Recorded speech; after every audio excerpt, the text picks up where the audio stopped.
சகரியாவின் புஸ்தகம் 1ஆம் அதிகாரம் 8வது வசனம் வாசி. 1:8 வாசி. இதோ இன்று ராத்திரி சிவப்பு குதிரையின் மேல் ஏறி இருந்த ஒரு புருஷனை கண்டேன்.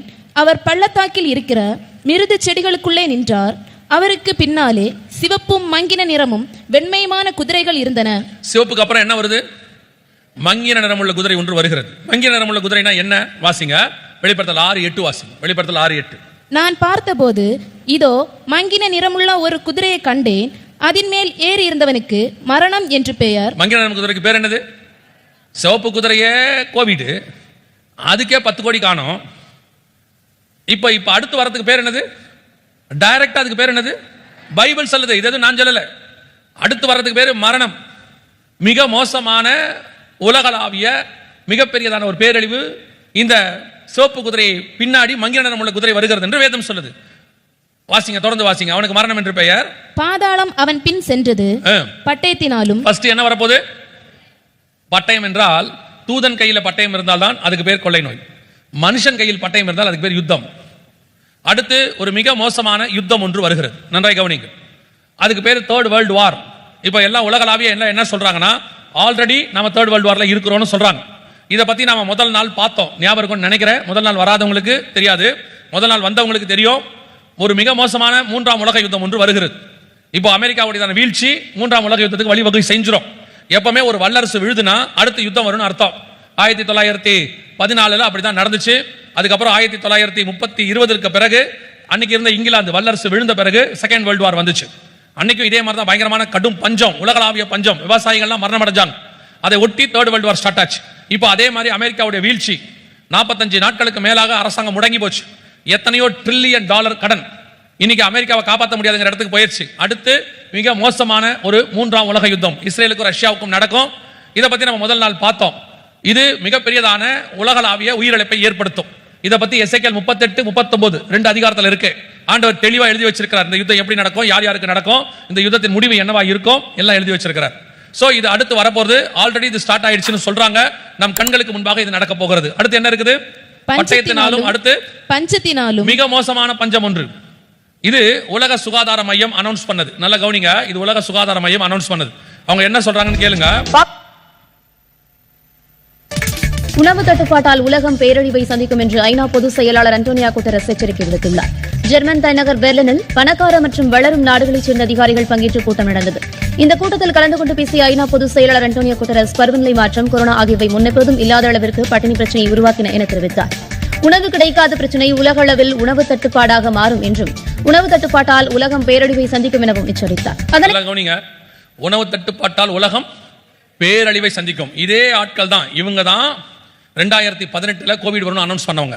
இது ஐநா சபை, அது உலக சுகாதார மையம். ரெண்டும் ஒரே நிறுவனம் தான், ரெண்டும் ஒன்னா இருக்கிறவங்க தான்.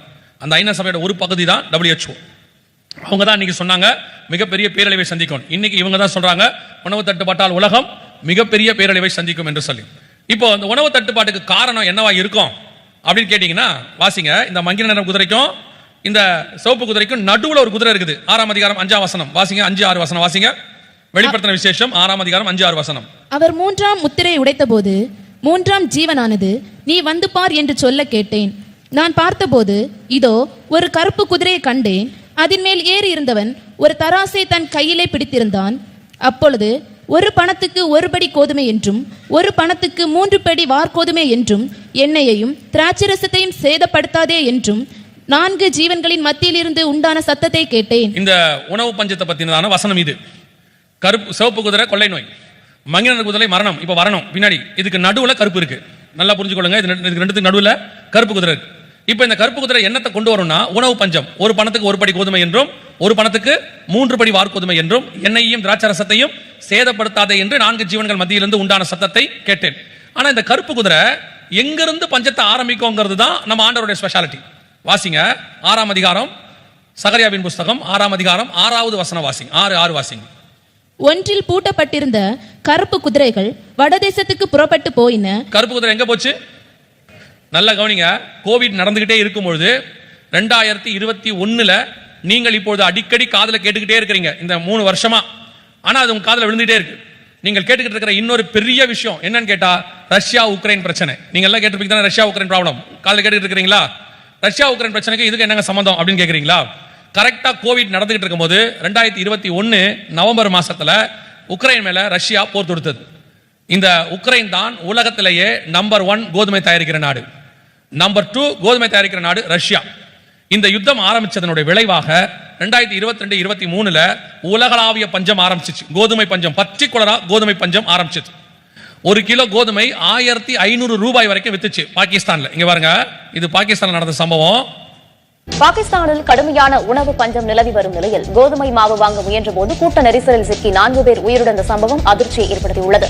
பாகிஸ்தானில் பொருளாதார நெருக்கடியால் அத்தியாவசிய பொருட்களின் விலைகள் விண்ணை தொட்டுள்ளன. குறிப்பாக பாகிஸ்தான் மக்கள் உணவின் முக்கிய அங்கமான கோதுமைக்கு கடுமையான தட்டுப்பாடு ஏற்பட்டுள்ளது. 1 கிலோ கோதுமை மாவு 1500 ரூபாய் வரை விற்கப்படுகிறது. எவ்வளவு? 1500 ரூபாய் வரை. இது 2023 நடந்த சம்பவம். கருப்பு குதிரை வட தேசத்துக்கு புறப்பட்டு போகணும். கரெக்டா ரஷ்யா உக்ரைன் பிரச்சனை ஸ்டார்ட் ஆச்சு. ரஷ்யா தான் கோதுமை தயாரிக்கிற 2வது நாடு, உக்ரைன் தான் கோதுமை தயாரிக்கிற முதல் நாடு. இவங்க 2 பேரும் சண்டை போட்ட உடனே ஐரோப்பா முழுக்க கோதுமை நின்றுச்சு. டோட்டலா ஐரோப்பாவுக்கு கோதுமை தட்டுப்பாடு வந்துருச்சு. கோதுமை தயாரிக்கிற 3வது பெரிய நாடு இந்தியா. இந்தியா சொல்லுச்சு, எங்களுக்கே கோதுமை பத்தாது நார்த் இந்தியாவுக்கு, நாங்க ஏற்றுமதி பண்ண மாட்டோம். இப்போ இந்தியாவிலையும் கோதுமை பாத்தீங்கன்னா 7 ஆண்டுகள் இல்லாத அளவுக்கு குறைஞ்சிருச்சு. இது கருப்பு குதிரை வட தேசத்துக்கு புறப்பட்டு போயின. எப்போ? சிவப்பு குதிரைக்கு அப்புறம் நடக்கும். மங்கின நிறமுள்ள குதிரை வரத்துக்கு முன்னாடி நடக்கும். இப்ப நம்ம கண்ணுக்கு முன்னாடி கொள்ளை நோய் உலகம் முழுவதும் சுற்றி திரியும்படி கேட்டுக்கொண்டன. கரெக்டா உலகளாவிய கொள்ளை நோய். இப்ப அடுத்து மிகப்பெரியதான 3ஆம் உலக யுத்தம் வரப்போகுது. அதோடு கூட இன்னும் 3 நடக்கணும். அதுல கருப்பு குதிரையுடைய பஞ்சம் ஆரம்பிச்சிருச்சு. இது உலகளாவிய பஞ்சம். இது எல்லாமே நல்லா தெரிஞ்சுக்கொள்ளுங்க, 2018க்கு பிறகு நடக்கிற சம்பவம். இந்த 5 வருஷத்துல தான் 7 வருஷத்துல இவ்வளவு சம்பவங்கள் நடந்திருக்கு உலகளாவிய. ஒரு பக்கம் கருப்பு குதிரையோட காலம் போயிட்டு இருக்கு, கோதுமை இன்னும் முடியல, ரஷ்யா உக்ரைன் பிரச்சனை இன்னும் முடியல. ஒரு பக்கம் கோவிடோட வேரியன்ட் காலம் இன்னும் முடியல. அடுத்து அவங்க என்ன சொல்றாங்க? ஒரு யுத்தம் ஒன்று வரும், அதை ஒட்டி மிகப்பெரிய பஞ்சம் ஒன்று வரும். இந்த பஞ்சம் மட்டும் இல்ல, தண்ணி பஞ்சம், சாப்பாட்டு பஞ்சம், எல்லா பஞ்சம் வரும். இதுல பெரிய ஆச்சரியம் என்னன்னு கேட்டீங்கன்னா, வெளிப்படுத்தல் 6ஆம் அதிகாரம் 6வது வசனத்துல இந்த பஞ்சம் இருக்கும்பொழுது 2 பொருள் மட்டும் பஞ்சம் எடுக்காம இருக்கும் இருக்கு. எல்லாமே பஞ்சம் ஆயிடும், 2 பொருள் மட்டும் சேதம் அடையாதுன்னு இருக்கு. ஒன்று எண்ணெய், இன்னொன்னு திராட்சரசம். உங்களுக்கு தெரியும் நினைக்கிறேன், இன்னைக்கு உலகத்தின் பொருளாதாரத்தை தாங்கி பிடிக்கிற நம்பர் 1 பொருள் எண்ணெய், கச்சா எண்ணெய். அவங்க தான் உலகத்தை தாங்கிற நம்பர் 1 பொருள். தங்கம் கூட 1 லட்சம் ரூபாய்க்கு மேல போயிருச்சு, விலை 1.25 லட்சத்துக்கிட்ட போயிருச்சு. ஆனா எண்ணெய் இன்னும் அந்த 100ல இருந்து 140 டாலருக்குள்ள இருக்கு ஒரு பேரல். இன்னும் அதே இடத்துல இருக்கு. அந்த முன்ன பின்ன கொஞ்சம் இருக்குமே ஒழிய அதே இடத்துல தான் இருக்கு. ஆனா எண்ணெய் இன்னும் 300 வருஷத்துக்கு இருக்குன்னு அவங்க சொல்றாங்க. இப்ப கோதுமை தட்டுப்பாடு வந்துருச்சு, இல்ல உற்பத்தி இல்ல, உக்ரைன்ல உற்பத்தி இல்ல. ஆனா எண்ணெய் இன்னைக்கு இருக்கு. சவுதி அரேபியால இருக்கு, ஈரான்ல இருக்கு, கத்தார்ல இருக்கு, எல்லா நாட்டிலும் எண்ணெய் இருக்கு. ஆனா அதே வேளையில் தான் இருக்கு. வேதம் சொல்லுது, இந்த கோதுமை தட்டுப்பாடு வருகிற காலத்தில் எண்ணெய் சேதப்படாமல் இருக்கும். அதுல ஆச்சரியம் என்ன தெரியுமா? இன்னைக்கு உலகத்தின் பொருளாதாரத்தை தாங்குற நம்பர் 1 பொருள் எண்ணெய்னு சொல்றோம்ல, இந்த எண்ணெய் பூமிக்கடியில இருக்குங்கிறத மனுஷன் கண்டுபிடிச்சு தோண்டி எடுத்தது 1857 தான் கலிபோர்னியால ஃபர்ஸ்ட். இப்போ உலகத்துல நம்பர் 1 நாடா இருக்கிற சவுதி அரேபியா எண்ணெயை தோண்டி எடுத்தது 1943 இருந்து 46க்குள்ள. அவங்க கண்டுபிடிச்சது 1936ல. யோசிச்சு பாருங்க, 2500 வருஷத்துக்கு முன்னாடி, 2000 வருஷத்துக்கு முன்னாடி வெளிப்படுத்தின விசேஷம். இதுல ஆண்டவர் எழுதுறாரு, கோதுமை தட்டுப்பாடு வரும்பொழுது எண்ணெய் தட்டுப்பாடு இருக்காது. இன்னைக்கு இத்தனை தீர்க்க தரிசனத்தை துல்லியமாக எழுதி வைக்கிறதுக்கு நம்முடைய ஆண்டவராக இயேசு கிறிஸ்து ஒருவரை தவிர வேறொரு தேவன் உலகத்தில் இல்லை. அப்படி ஒரு பரிசுத்த வேதாகமத்தை தவிர வேறொரு வேதாகமம் உலகத்தில் இல்லை. சர்வ வல்லமை உள்ள தேவன் அவர். அவருடைய வார்த்தைகள் மகத்துவமானவைகள். நீங்கள் அதை விட்டுட்டு எங்கெங்கயோ தேடி போறீங்க, எதிர்காலத்துக்கு எங்கெங்கயோ போய் பாக்குறீங்க, என்ன ஆகும்? அவர் சொல்றாரு, பாபா வாங்கா சொல்றாருன்னு ஒருத்தன் பாக்குறான். அந்த புக்கு சொல்லுது, நாஸ்ட்ராடாமஸ் சொல்றாரு, இன்னொருத்தன் சொல்றான், அந்த இதுல போனா அங்க சொல்றாங்க. உங்களுக்கு சொல்றேன், நம்மை பத்தி, எதிர்காலத்தை பத்தி, நமக்குரியதை தேவையானதை நம்முடைய தேவன் நம்ம கையில எழுதி பத்திரமா கொடுத்து வச்சிருக்கிறாரு. இதை நீங்கள் வாசித்து தியானித்தாலே போதும், உங்களுக்கு தேவையான எல்லாவற்றையும் கர்த்தர் கொடுக்க வல்லமை உள்ளவராக இருக்கிறார். நீங்க இதை விட்டுறீங்க, இந்த மகத்துவத்தை விட்டுறீங்க. தெரியுமா உங்களுக்கு, ஒரு மெடிக்கல் புக் வாங்கணும்னா 2500 ரூபாய், 3000 ரூபாய், 4000 ரூபாய் கொடுக்கணும். சில புஸ்தகத்துக்கு 5000, 10000. அன்னைக்கு ஒரு புஸ்தகத்தை போய் ஒரு விலை கேட்டேன், 16000 சொன்னாங்க. 16000. நான் கேட்டேன், எதுக்கு? என்ன இல்ல சார், அது அவ்வளவு காஸ்ட்லியான புக்கு, 16000 ஒரு புக்கு. ஆனா உங்களுக்கும் எனக்கும், நீங்களும் நானும் வாங்குற விலையில 50 ரூபாய், 100 ரூபாய், 200 ரூபாய்ல இந்த புத்தகத்தை கிடைக்க வச்சார். ஏன்? இலவசமாக இந்த புஸ்தகத்தை கர்த்தர் நம் கையில் கொடுத்து வச்சிருக்கிறார். நீங்க ஆண்டவர்கிட்ட போய் எந்த நியாய தீர்ப்புலையும் சால்ஜாப்பு சொல்ல முடியாது. எனக்கு தெரியாத ஆண்டவரே, எனக்கு புரியாத ஆண்டவரே, யாரும் சொல்லல ஆண்டவரே. ஆண்டவர் சொல்றாரு, உன் வீட்டுல ஷெல்ஃப்ல ஒரு பைபிள் ஒன்று இருந்துச்சு, அதுல எல்லாமே இருந்துச்சு, படிக்காததுக்கு நானா காரணம்னு கேட்பாரு. படிக்காததுக்கு நானா காரணம்? இல்லாண்டவரே எனக்கு எப்படி பண்ணணும்னு தெரியாது. ஆனா செல்போன் வாங்கினா அதை எப்படி ஓபன் பண்ணணும், வாட்ஸ்அப் எப்படி டவுன்லோட் பண்ணணும், ஃபேஸ்புக் எப்படி டவுன்லோட் பண்ணணும், ஆப்ஸ் எப்படி டவுன்லோட் பண்ணணும், எப்படி ப்ளூடூத் கனெக்ட் பண்ணணும், இதெல்லாம் படிக்க தெரியுதா? இதையெல்லாம் படிக்க தெரிஞ்ச உனக்கு பைபிள் மட்டும் படிக்க தெரியாதா அப்படின்னு நானே கேட்கிறேனே. ஆண்டவர் கேட்க மாட்டாரா? நானே கேட்கிறேனே. உட்கார்ந்து நோண்டல்ல போன நைட் எல்லாம் இதை எப்படி டவுன்லோட் பண்றது, அதை எப்படி டவுன்லோட் பண்றது, அதை எப்படி செய்யலாம். இதற்கெல்லாம் நமக்கு அறிவு இருக்குமானால் வேதத்தை இரவும் பகலும் தியானிக்கிற அறிவு இருக்கு, அதை யூஸ் பண்ணாம இருக்கீங்க. அதனால தான் ஆண்டவர் சொன்னாரு, அறிவின்மையால் என் ஜனம் சங்காரமாகிறது. நான் இந்த வேதத்தை தியானிச்சதுனால உங்களுக்கு சொல்றேன், ஒரு ஊழியக்காரனாக கர்த்தர் அபிஷேகம் பண்ணதுனால சொல்றேன், உலகத்தில் இருக்கிற எந்த புக்கையும் படிச்சு உங்களுக்கு கிடைக்கிற சாட்டிஸ்பாக்சனை விட இந்த புத்தகத்தை படிக்கும் போது கிடைக்கிற திருப்தியும் ஆத்மாவில சந்தோஷமும் வேற எதுலயுமே வராது. நான் படிச்சதுனால சொல்றேன், நான் எதையோ படிக்காம சொல்லல. நானும் இந்த ஊழியத்தை ஆரம்பிச்ச புதுசுல 20 வருஷத்துக்கு முன்னாடி 22 வருஷத்துக்கு முன்னாடி நிறைய புத்தகங்கள் உட்காந்து படிப்பேன். நைட் எல்லாம் உட்காந்து படிப்பேன். ஹிஸ்டரி புக்ஸ் உட்காந்து படிப்பேன். இந்த வேதத்தை இது உள்ள காரியங்கள்லாம் தெரிஞ்சுக்கணுன்றதுக்காக நிறைய சுத்தி இருக்கிற புக்கை படிச்சேன். ஒரு நாள் ஆண்டவர் கேட்டார், இதெல்லாம் படிச்ச, அதை விட இதை குறைவா படிக்கிற, அதெல்லாம் நிறுத்துனார். அதையெல்லாம் நிறுத்தியாச்சு. இப்போ இதை மட்டும் தான் படிக்கிறேன், வேற புத்தகத்து பக்கம் போறதில்லை, இதை மட்டும் தான் தியானிக்கிறேன். இப்பவும் நான் உங்களுக்கு சொல்றேன், எனக்கு என்ன தேவையோ அதை கர்த்தர் கொடுக்கிறார். நான் தெரிந்து கொள்ள வேண்டியது எங்க இருந்தோ யார் மூலமா எனக்கு வரும், அவங்க எனக்கு சொல்லி கொடுத்துருவாங்க. ஆண்டவர் எனக்கு அவங்க வெளியே வச்சு சொல்லி கொடுத்துருவாரு. ஆனா நான் உட்கார்ந்து தியானிக்கிறது இதை மட்டும்தான், இது எனக்கு போதுமானதாக இருக்கிறது. அல்லேலூயா. நீங்க மற்றதை படிக்க வேணாம் நான் சொல்லல, இம்பார்ட்டன்ஸ் இதுக்கு கொடுங்கன்னு சொல்றேன்.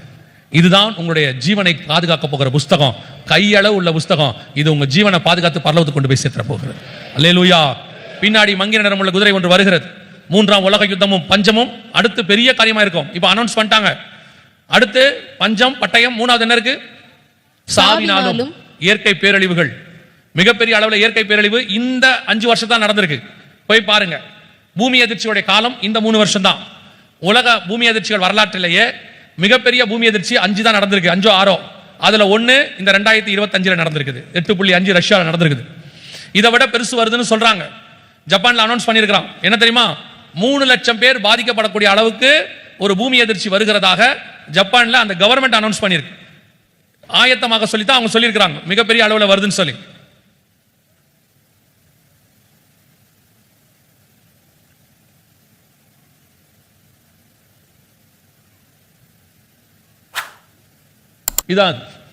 இது ஜப்பான் கொடுத்த அனௌன்ஸ்மெண்ட்.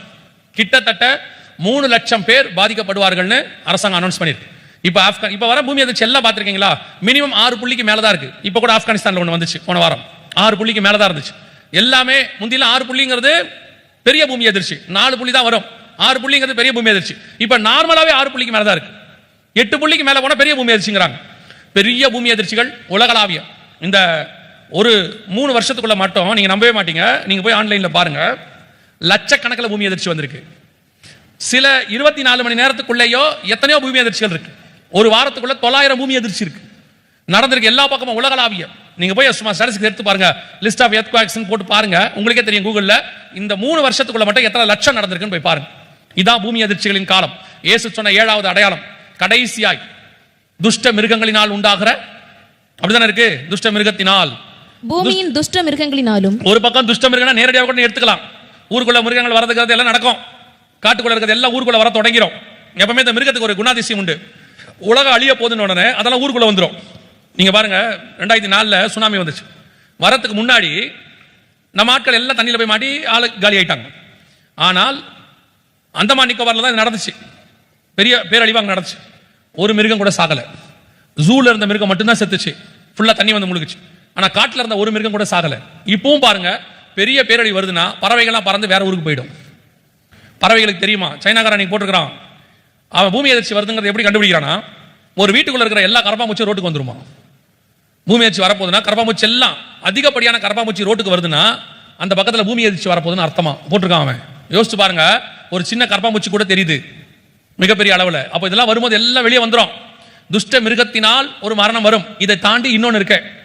இந்த ஒரு 20-25 வருஷமாவே வரக்கூடிய எல்லா கொள்ளை நோயும் பாருங்க, இருக்கிற எல்லா கொள்ளை நோயும் எடுத்துக்கோங்க. நமக்கு தெரிஞ்சு அந்த காலத்தில் எய்ட்ஸ் தான் பெருசு, அதுல இருந்து எடுத்துக்கோங்க.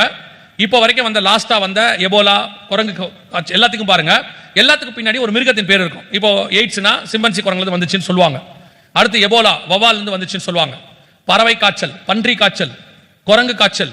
இப்போ இந்த கோவிட் கூட ஏதோ ஒரு மிருகத்துல இருந்து, வவால்ல இருந்து, பாம்புல இருந்து வந்துச்சுன்னு சொல்றாங்க. இப்படி எல்லாமே பாத்தீங்கன்னா மிருகத்துக்குள்ள இருந்தா வரும். இந்த மிருகம் எல்லாம் நீங்க நல்லா கவனிச்சு பாருங்க, 95% பைபிள்ல லேவியராகமத்துல சொல்ற துஷ்ட மிருகமாகத்தான் இருக்கும். எதெல்லாம் துஷ்ட மிருகம்னு பைபிள் சொல்லுதோ அந்த மிருகத்தின் வைரஸ்ல இருந்து தான் ஒரு வியாதி வர்றதாக இவங்க சொல்றாங்க. இவங்க பைபிளை பார்த்து சொல்லல, ஆனா இவங்க சொல்லக்கூடிய எல்லாமே துஷ்ட மிருகத்தின் பேர். 2000 வருஷத்துக்கு முன்னாடி ஆண்டவர் எழுதியிருக்கிறாரு, துஷ்ட மிருகத்தினால் ஒரு மரணம் வரும். அவங்க அதை என்ன சொல்றாங்கன்னா, அந்த மிருகத்தினுடைய எச்சத்துல இருந்தோ அல்லது கழிவுகள்ல இருந்தோ அல்லது அதுக்குள்ள இருக்க காரியங்கள்ல இருந்து எடுத்து ஒரு வைரஸ் உருவாக்குவாங்களாம். அதை தான் கொண்டு போய் ஜனங்கள் மத்தியில் பரவ செய்வாங்களாம், டெஸ்ட் பண்ணி பார்ப்பாங்க. அதனால பெரிய பேரழிவு ஏற்படுமா. அதுக்கு பேர் பயோவார் அப்படின்னு சொல்றாங்க. அந்த கிருமியை வச்சு ஜனங்களை வந்து சாகடிக்கிறது, இதுக்கு பேர் பயோவார்னு சொல்றாங்க. துஷ்ட மிருகத்தினால். இப்ப நல்லா கவனிங்க, கோவிடுக்கு நீங்க சொன்னீங்கல்ல, இப்போ ஆஸ்திரேலியால இந்த மாதிரி வச்சிருந்த 315 மிருகத்தின் வைரஸ், கொடிய மிருகத்தின் வைரஸ் காணாமல் போயிடுச்சு. இது ஆஸ்திரேலியா லேப்ல இருந்து காணாமல் போயிடுச்சு. இங்க சொல்லுவாங்க பாருங்க, விட 100 மடங்கு கொரோனாவை விட 100 மடங்கு ஆபத்தான வைரஸ்கள் ஆஸ்திரேலிய ஆய்வகத்திலிருந்து மாயமாகி இருப்பதாக அந்நாட்டு அரசு அறிவித்திருப்பது உலக நாடுகளை அதிர்ச்சிக்குள்ளாக்கியுள்ளது. 315 வைரஸ் காணாமல் போயிருக்குதான், 16 வைரஸ். இதெல்லாம் கொடிய மிருகத்தின் வைரஸ். இதனால உலக மக்கள் தொகையில 15% பாதிப்புக்குள்ளாக்க முடியும் அப்படின்னு சொல்றாங்க. இது துஷ்ட மிருகத்தினால். கொரோனாவை விட எத்தனை மடங்கு சக்தி வாய்ந்த இன்னொரு வேரியன்ட் வருதுன்னு உலக சுகாதார மையம் சொல்லியிருக்கு. இது பாருங்க, கொரோனாவை விட மோசமான மற்றொரு பெருந்தொற்றை எதிர்கொள்ள தயாராக இருக்குமாறு உலக சுகாதார நிறுவனத்தின் தலைவர் டெட்ராஸ் அதானம் எச்சரித்துள்ளார். இதுவும் அனௌன்ஸ் பண்ணிருக்காங்க. 4வது முத்திரைக்கான மங்கின நிறமுள்ள குதிரை ஆல்ரெடி ஸ்டார்டட். 3ஆம் உலக யுத்தத்துக்கான காரியங்கள் நடக்க ஆரம்பிச்சிருச்சு. பின்னாடி பஞ்சமும் கொள்ளை நோய்களும் அதை ஒட்டி மிகப்பெரியதான பூமி அதிர்ச்சிகளும் எல்லாம் ஒண்ணா நடக்க போகுது. இதனால பூமியில் உள்ள ஜனங்களில் அந்த வசனத்தில் இருக்கு, துஷ்ட மிருகத்தினாலும் பூமியில் உள்ளவர்களில் பூமியின் காற்பங்கில் உள்ளவர்களை பூமியின் கால் பங்கில் உள்ளவர்களை கொலை செய்யும் படியான அதிகாரம் அவைகளுக்கு கொடுக்கப்பட்டது. இன்னைக்கு உள்ள ஜனங்கள்ல பூமியில் உள்ளவங்கள கால் பங்கு பாதிக்கப்படுவாங்க. இன்னைக்கு போய் நியூக்ளியர் வார் ஸ்டார்ட் ஆச்சுன்னா அதனால எவ்வளவு பேர் சாவாங்கன்னு சொல்லி ஜோ பைடன் சொல்றாரு. எவ்வளவு பேர்னா 500 கோடி பேர் சாவாங்கன்னு சொல்றார். இது அவர் சொல்லக்கூடியது. கவனிங்க, அமெரிக்க அதிபராக இருந்தவர் ஜோ பைடன், அவர் என்ன சொல்றாரு, 3rd வேர்ல்டு வார் நியூக்ளியர் வார் ஸ்டார்ட் ஆச்சுன்னா 500 கோடி பேர் வரை கொல்லப்படுவார்கள் அப்படின்னு அவர் சொல்றார். இது பைபிள் சொல்ற கணக்கை விட பெருங்கணக்கா இருக்கு. ஆனால் இது எல்லாம் நம் கண்களுக்கு முன்பாக துல்லியமாக நடைபெற்றுக் கொண்டிருக்கிறது. ஆண்டவர் சொன்னபடி ஒன்றன் பின் ஒன்றாக வருது. இப்போ இது உங்களுக்கு ஏன் சொல்லப்படுகிறது? நான் முடிக்க போகிறேன். இது ஏன் உங்களுக்கு சொல்லப்படுகிறது? ஆண்டவர் உங்களுக்கு முன்பதாகவே ஒரு எச்சரிப்பை கொடுக்கிறார். இந்த எச்சரிப்பு எதற்காக கொடுக்கப்படுகிறது? இப்போ எகிப்தில் அந்த எச்சரிப்பு கொடுக்கப்பட்டது. அதனுடைய நோக்கம் என்ன? எகிப்தின் மேல் வந்த வாதை உங்களுக்குள்ள வரக்கூடாது என்பதுதான் தேவதிட்டம். அதனாலதான் அவங்களுக்கு ஆட்டுக்குட்டியின் ரத்தத்தை பூசுங்க, பஸ்கா ஆசாரிங்க எல்லாம் சொன்னார். அப்போ வாதை வந்தது. வசனம் சொல்லுது, எகிப்தின் மேல் வந்த வாதை இஸ்ரவேல் இருந்த கோசே நாட்டில் வரவில்லை. எகிப்தில் வந்த தலைப்பிள்ளை சங்காரம் இஸ்ரவேல் வீட்டுக்குள் வரவில்லை. இதே சாட்சி தான் தேவ பிள்ளைகளுக்கும் வரணும். தேவ பிள்ளைகளை பொறுத்த வரைக்கும் உலகத்துக்கு என்ன நடந்தாலும் சரி அது சபைக்குள்ள வரக்கூடாது. ஆண்டவரே சொல்றாரு மத்திய 24:6 யுத்தங்களையும் யுத்தங்களின் செய்திகளையும் கேள்விப்படுவீர்கள். அடுத்து என்ன சொல்றது வசனம்? யுத்தங்களையும் யுத்தங்களின் செய்திகளையும் கேள்விப்படுவீர்கள். அடுத்து கலங்காதபடி எச்சரிக்கையாயிரு. அதோட அர்த்தம் என்ன? கலங்க கூடாதுன்னா என்ன அர்த்தம்? இதெல்லாம் சம்பவிக்க வேண்டியதே அப்படிதான் சொல்றாரு. கலங்காதபடி எச்சரிக்கையாயிருங்கள், இவைகள் எல்லாம் சம்பவிக்க வேண்டியது. இதெல்லாம் வெளியே நடக்கும், இதெல்லாம் வெளியே நடந்துட்டு தான் இருக்கும். ஆனால் சபை பயப்படக்கூடாது. சபை இதுக்கு நடுவில் கிறிஸ்துவை சந்திப்பதுக்கு ஆயத்தப்படுற சபையா இருக்கணும். ஆனா சபை இன்னைக்கு இதுக்கு பயப்படுது ஒரு பக்கம், இன்னொன்னு இது வரக்கூடாதுன்னு ஜெபம். ஒரு குரூப் இருக்கு, ஆண்டவரே இதெல்லாம் வராம இருந்தா நலமா இருக்குமே. ஆண்டவர் சொல்ற இது எழுதினது, அந்தந்த காலகட்டத்தில் நடக்க வேண்டியது. இன்னும் கொஞ்சம் பேர் சொல்றாங்க, நினிவேக்கு இறங்கின தேவன் எனக்கும் இறங்குவார், கர்த்தர் கிருபையின் காலம், இதெல்லாம் வராது. இதே கிருபையின் காலத்துல தான் 1ஆம் உலக யுத்தம் வந்திருக்கு. இதே கிருபையின் காலத்துல 2ஆம் உலக யுத்தம் வந்துச்சு. அப்பதான் ஹிரோஷிமா நாகசாக்கி மேல குண்டு போட்டாங்க. இதே கிருபையின் காலத்துல சுனாமி வந்துச்சு. இதே கிருபையின் காலத்துல மிகப்பெரிய பூமி அதிர்ச்சி வந்திருக்கு. இதே கிருபையின் காலத்துல தான் மிகப்பெரியதான கொள்ளை நோய் கொரோனா வந்திருக்கு. அப்ப இதெல்லாம் கிருபையின் காலத்துல எப்படி வந்துச்சு? இதைத்தான் ஆண்டவர் சொல்றாரு, இவைகள் எல்லாம் சம்பவிக்க வேண்டியதே. நீங்க ஒரு பக்கம் மாயைக்குள்ள இருக்கீங்க, நடக்காதுன்னு. ஆண்டவர் சொல்றாரு, நடக்கும், பயப்படாத. ஏன் இதெல்லாம் நடக்கும், ஆனால் உன்னை அணுகாதபடி பாதுகாக்கிறவர் ஒருவர் இருக்கிறார். அவர் பறந்து காக்கிற பட்சியை போல உன்னை பாதுகாப்பார். வாதை உன் கூடாரத்தை அணுகாது, பொல்லாப்பு நேரிடாது. பகலில் பறக்கும் அம்பிற்கும் இரவில் நடமாடும் கொள்ளை நோய்க்கும் பயப்படாதிரு. இது கர்த்தர் பண்ணி இருக்கிற வாக்குத்தத்தம். ஆனா சபை இன்னைக்கு பயந்துட்டு இருக்குது, இதெல்லாம் வரக்கூடாது. ஏன்? இதெல்லாம் வந்துரும் உங்களுக்கே தெரியும். இதெல்லாம் நம்ம வீட்டுக்குள்ளேயும் வரும். வீட்டுக்குள்ள வராம இருக்கணும் என்ன பண்ணணும்? உங்க வீட்டுக்குள்ள ஆட்டுக்குட்டியின் ரத்தம் பூசப்பட்ட மாதிரி பரிசுத்த ஆவியானவர் வீட்டுக்குள்ள இருக்கணும். இயேசு கிறிஸ்து வீட்டுக்குள்ள இருக்கணும். வீட்டுக்குள்ள தேவ பிரசன்னம் இருக்கணும். வீட்டுக்குள்ள கர்த்தர் உலாவுகிறதாக இருக்கணும். உன் வீட்டு வாசப்படியில எப்பவும் கர்த்தர் இருக்கணும். இருக்காரா? வீட்டுக்குள்ள சீரியல் ஓடுது, சினிமா ஓடுது, வீட்டுக்குள்ள IPL ஓடுது, WWF ஓடுது, வீட்டுக்குள்ள வீடியோ கேம்ஸ் ஓடுது, எல்லாம் ஓடிக்கிட்டு இருக்குது. அப்புறம் எப்படி கர்த்தர் இருப்பாரு? எப்படி கர்த்தர் இருப்பாரு? வீட்டுக்குள்ள அத்தனையும் இருக்கு. கர்த்தருக்கு இடம் எங்க? எங்க வீட்டுல குடும்ப ஜெபம் எங்க? கேட்டா அந்த இவங்களை பார்த்து பாரம்பரிய சபையாரு அவங்கள ஆவி இல்ல, அனல் இல்ல, பரலோகத்துக்கு போக மாட்டாங்க. ஆனா அவங்ககிட்ட தேவ பயம்னு ஒண்ணு இருக்குல்ல, அவங்க வீட்டுல குடும்ப ஜெபம்னு ஒண்ணு இருக்குல்ல. ஆவிக்குரிய வீட்டுக்குள்ள குடும்ப ஜெபம் இருக்கா? உட்கார்ந்து ஜெபிக்கிறது, உட்கார்ந்து குடும்பமா ஒரு அரை மணி நேரம் ஜெபம் பண்றீங்களா? கேட்டு பாருங்க, எங்க இருக்கு குடும்ப ஜெபம்? எங்க இருக்கு வேத வாசிப்பு? ஊழியக்காரங்களே நிறைய பேர் இன்னைக்கு பாருங்க, எத்தனை பேர் ஊழியக்காரங்க வீட்டுல குடும்ப ஜெபம் இருக்கு? எத்தனை பேர் வீட்டுல வந்து ஃபேமிலி பிரேயர் ஒன்று வச்சு நடத்திட்டு இருக்காங்க? அரை மணி நேரம் கூட தேவனுக்கு தர முடியாத உங்களை ஏன் பரலோகத்தில் கொண்டு போய் 24 மணி நேரம் உட்கார வைக்கணும் சொல்லுங்க? கர்த்தருக்கு அரை மணி நேரம் கூட கொடுக்கல. 8 மணி நேரம் பையன் ஸ்கூலுக்கு போறான், 2 மணி நேரம் டியூஷன் போறான், நீங்க 10 மணி நேரம் வேலைக்கு போறீங்க, நீங்க 6 மணி நேரம் வீட்டுக்கு சமைச்சு சாப்பிடுறீங்க, உங்களுக்கு தேவையானதெல்லாம் செய்றீங்க. தேவனுக்கு நேரம் எங்கே? இதெல்லாம் வச்சாலும் கொரோனா வந்த போது உங்களால காப்பாற்ற முடியல. அப்போ உங்களுக்கு நல்லா தெரிஞ்சிருக்கணும், இதெல்லாத்தை விட பிரதானமானது எது? எது ஃபர்ஸ்ட் ப்ரிஃபரன்ஸ்? இப்போ சொல்றேன், படிப்பு பணம் தேவையில்லை என்று சொல்லவில்லை. எல்லாமே இரண்டாவது மூணாவது. முதல்ல ஆண்டவராக இயேசு கிறிஸ்து மட்டுமே பிரதானமானவராக இருக்கணும். மிச்சம் எல்லாம் இரண்டாவது மூணாவது இடத்துல இருக்கணும். இப்ப இயேசு கிறிஸ்து மூணாவது இடத்துக்கு போயிட்டாரு.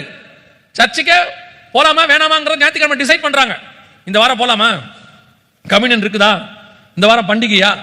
நியூ இயரா? ஈஸ்டரா? 1ஆம் தேதியா? அப்ப நான் போகணும் கண்டிப்பா. மற்ற வாரம்னா கொஞ்சம் யோசிக்கலாம். இந்த வாரம் வேணா ஒரு கல்யாணத்துக்கு போயிட்டு வந்துடலாம், இந்த வாரம் வேணா வெளியே எங்கேயாவது சொந்தக்காரங்க வீட்டுக்கு போயிட்டு வந்துடலாம். வாரத்தில் அவருக்கு கொடுக்கறதே ஒரு நாள் தான். அந்த ஒரு நாள் வர்றதுக்கு யோசனை. அரை மணி நேரம் கூட வீட்டில் டைம் கொடுக்க மாட்டீங்க, ஒரு நாள் கூட கர்த்தர் கொடுக்க மாட்டீங்க. ஆனா நீங்க சொல்லும் போது சொல்லுவீங்க, ஆண்டவராக இயேசு கிறிஸ்து வரும்போது முதலாவது நாங்கள் புறம்பு போவோம். சும்மா ஏமாறிய போக மாட்டிய. இதே நிலைமையில் சபை இருந்தால் போகாது. சபை எப்ப போகும் தெரியுமா? இரவும் பகலும் அவருக்கு காத்திருக்கிற சபை தான் போகும்.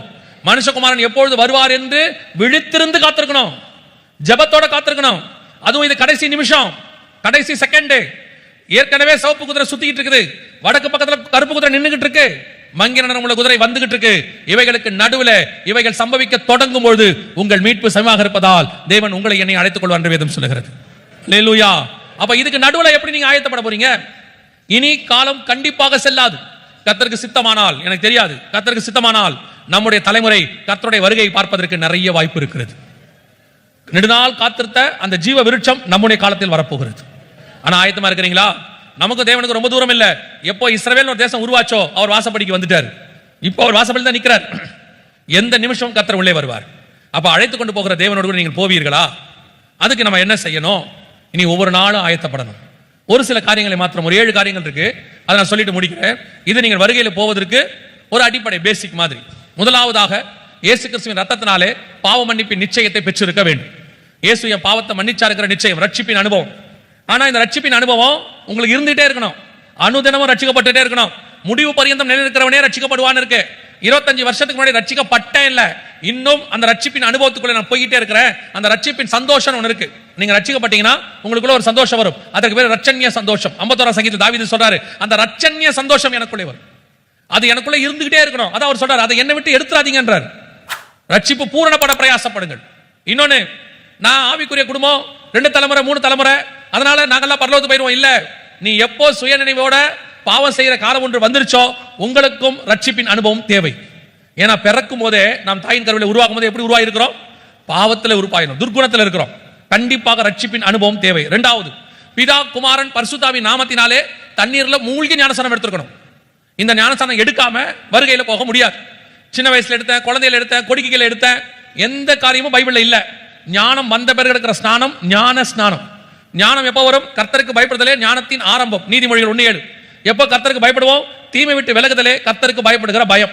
அப்ப ஞானஸ்நானம் எப்ப எடுக்கணும்? தீமை விட்டு விலகி கர்த்தருக்கு பயந்து இனி பாவம் செய்ய மாட்டேன் அறிக்கை செய்து பாவத்துக்கு மரித்து நீதிக்கு உயிர் தெழுதல். இந்த ஞானஸ்நானம் எடுத்தீங்களா? இதைத்தான் ஒரே லைன்ல இயேசு சொன்னாரு, விசுவாசம் உள்ளவனாகி ஞானஸ்நானம் பெறுகிறவனே ரட்சிக்கப்படுவான். குழந்தைகளை கொடுத்தாங்க, அதெல்லாம் ஞானஸ்நானமே கிடையாது. அது ஏதோ அந்த காலகட்டத்தில் யாரோ ஒருத்தர் ஏற்படுத்தினாங்க, யாருக்காகவோ ஏற்படுத்தினாங்க.